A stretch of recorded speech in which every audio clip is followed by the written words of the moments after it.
BSc प्रथम वर्ष वाले विद्यार्थियों के लिए पिछले वीडियो में हमने वॉल्वॉक्स के संदर्भ में चर्चा आरंभ की थी और इस संदर्भ में हमने उसका वर्गीकरण, उसके लक्षण, उसकी थैलस संरचना, अलैंगिक जनन आदि के संदर्भ में चर्चा की थी और महत्वपूर्ण प्रश्नों पर भी बात की थी। आज हम उसके लैंगिक जनन के संदर्भ में चर्चा करेंगे। देखिए ये जो वॉल्वॉक्स है ये एक विषम युग्म की प्रकार का जनन करता है। लैंगिक अंग पुंधानी व अंडधानी कहलाते हैं। ये अंग युग्मक धानी यानी गैमेटेंजिया होते हैं। वॉल्वॉक्स की जातियाँ उभय लिंगाश्रयी यानी मोनोशियस प्रकार की होती हैं। वॉल्वॉक्स ग्लोबेटर और एक इसका उदाहरण है और एक लिंगाश्रयी का उदाहरण है वॉल्वॉक्स ऑरियस। जिन कोशिकाओं में युग्मक धानियाँ बनती हैं वे आकार में बढ़कर अपनी कशाभिकाओं को अपनयित कर लेती है, यानी उन कोशाभिकाओं को वो या तो हासित हो जाती हैं या वो हट जाती हैं। नर युग्मक धानी को पुंधानी और स्त्री युग्मक धानी को अंडधानी कहा जाता है। अब हम बात करते हैं पुंधानी का परिवर्धन एवं उसकी संरचना के संदर्भ में। पुंधानी सीनोबियम के पश्च भाग में बनती है। समंडल जो मैंने आपको बताया था उसके पश्च भाग में पुंधानी का निर्माण होता है। पुंधानी का जीव द्रव्य उत्तरोत्तर लंबवत विभाजनों से विभाजित होता चला जाता है, जिससे प्रत्येक पुंधानी में 16 से 512 तक नग्न द्विकशाभिकी शंकु या तर्कु रूप पुमणु बनते हैं। प्रत्येक पुमणु के अग्रभाग पर 2 चिकनी समान लंबाई की कशाभिकाएं निवेशित होती हैं ताकि पुमणु उसके माध्यम से पानी में तैर सकें। इसे हम डायग्राम के माध्यम से भी समझेंगे। इसमें आप देख रहे हैं एंथ्रिडियम, गोनिडियम, जिसको युग्मक धानी के अंदर एंथ्रिडियम डेवलप हो रहा है और इसमें विभाजन हो रहा है। पहले गोनिडियम संरचना बनी और गोनिडियम में उसका जो जीव द्रव्य है वो विभाजित हो रहा है, बी उसमें देखिए आप, और विभाजित होने के बाद में ये एंथ्रिडियम कहलाता है। आप देखेंगे इसकी जो कशाभिकाएं वो हट चुकी हैं, लेकिन जब अंदर एंथ्रो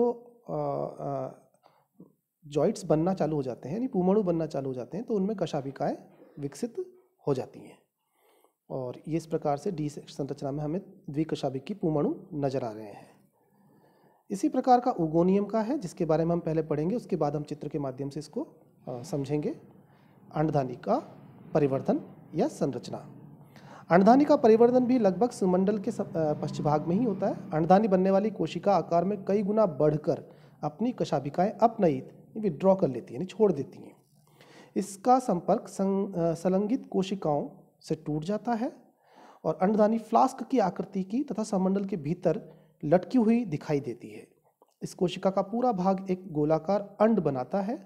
अंड में केंद्रक, हरितलवक, पायरेनोइड और संचित भोज्य पदार्थ होता है। अंडधानी का अग्र शीर्ष भाग हल्का चोचनुमा बन जाता है। ध्यान रखिएगा, पुंधानी में तो जीव द्रव्य व केंद्रक विभाजित होते हैं और उससे कई सारे पुमणु बनते हैं, लेकिन अंडधानी में जो अंड बनता है वो उसमें विभाजन नहीं होता है।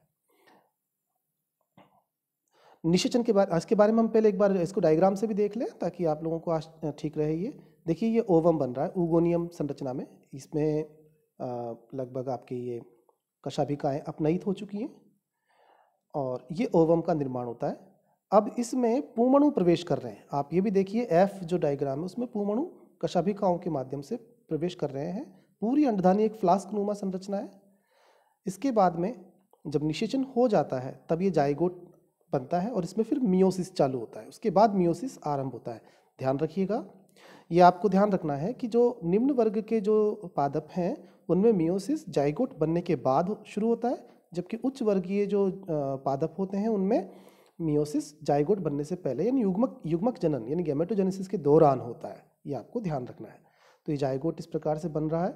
आप देखेंगे जाइगोट का विभाजन हो रहा है, 4 सेल स्टेज बन रही है, हैप्लॉइड स्टेज बन रही है और इस प्रकार से ये धीरे धीरे आकार में बड़ा हो रहा है और फिर उसके बाद में एक सीनोबियम का रूप ले रहा है। ये के उसमें डायग्राम में आप देखिए सीनोबियम का रूप ले रहा है, जिसकी बाहरी कोशिकाओं पर कशाभिकाएं भी बन गई हैं।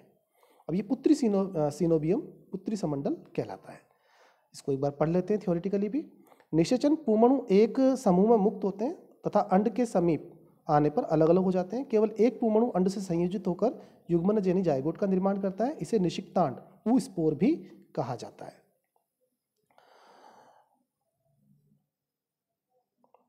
निषिक्तांड अपने चारों ओर 3 परतों वाली मोटी भित्ति का निर्माण करता है। भित्ति का रंग लाल होता है क्योंकि इसमें हेमेटोक्रोम एकत्रित हो जाता है। ये ध्यान रखिएगा, हेमेटोक्रोम एकत्रित हो जाता है, इसे अंडरलाइन करके लिख लीजिएगा। निषिक्तांड जनक समंडल से मुक्त हो जाता है। अब निषिक्तांड का अंकुरण जो होता है वो देखिए आप, अंकुरण अनुकूल परिस्थितियों में होता है निषिक्तांड का अंकुरण, और इस दौरान इसकी बाह्य 2 परतें फट जाती हैं। तृतीय आंतरिक परत एक पुटिका वेसिकल के रूप में बाहर निकलती है। निषिक्तांड का केंद्रक उस पुटिका में या उससे पूर्व अर्धसूत्री विभाजन से 4 अगुणित चल बीजाणु बनाता है। मैंने आपको बताया था जाइगोट बनने के बाद मियोसिस होता है, जिनमें से प्राय एक ही जीवित बचता है जो द्विकोशाभिकी होता है। अगुणित चल बीजाणु में कई समसूत्री विभाजनों से एक खोखली गेंदनुमा संरचना बनती है और इन कोशिकाओं के अग्रभाग पुटिका के केंद्र की ओर निर्दिष्ट होते हैं।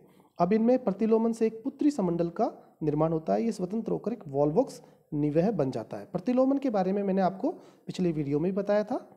ये इसका आप देखिए पीढ़ी जो जीवन चक्र है इसके बारे में है। देखिए आप असेक्सुअल रिप्रोडक्शन दिखा रहा है, ये डॉटर कॉलोनी बन रही है।